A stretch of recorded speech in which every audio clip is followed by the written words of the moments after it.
Good morning, it's Tuesday, 1st October. Welcoming you all to a new month and welcome to today's newspaper headlines.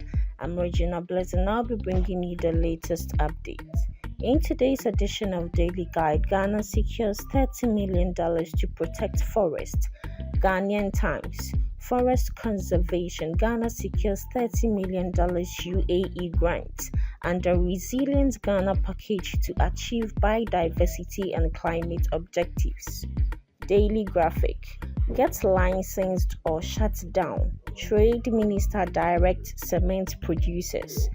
The Chronicle. Democracy Hub Demo. Police acted with decency. Daily Post. The Women's Manifesto launch. Mahama promises property rights of spouses bill.